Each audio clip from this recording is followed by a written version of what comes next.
suis vraiment déçu de cette déclaration gouvernementale parce que j'ai entendu rien de nouveau sur les principaux sujets qui préoccupent actuellement le pays, surtout la compétitivité.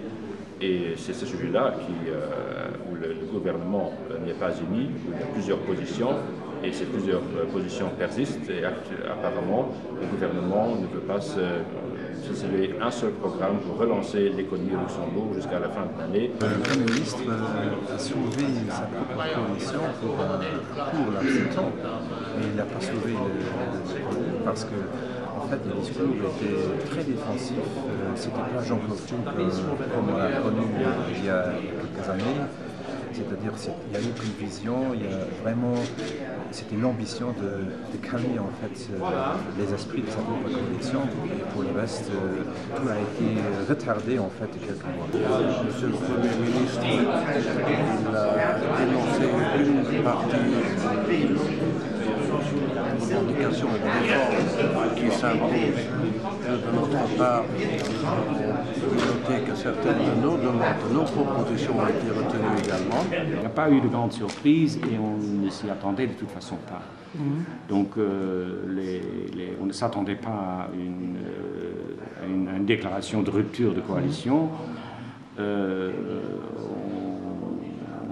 connaissait plus ou moins de précision les mesures sur lesquels le gouvernement s'est mis finalement d'accord, qui n'ont pas le degré de cruauté que le premier paquet de mesures présenté par le ministre des Finances. Le ministre a présenté un paquet qui, grosso modo, correspond aux attentes qu'on avait, c'est-à-dire dans une première étape une réduction au niveau des frais de fonctionnement, ensuite des investissements qui sont fixés à un niveau qui n'est plus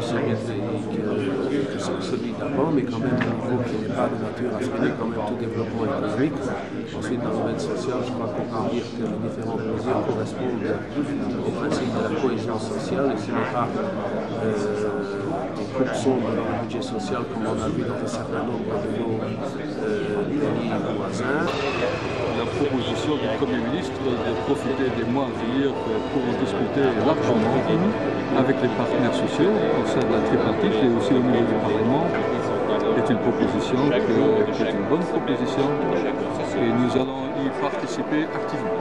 J'ai retenu que le Premier ministre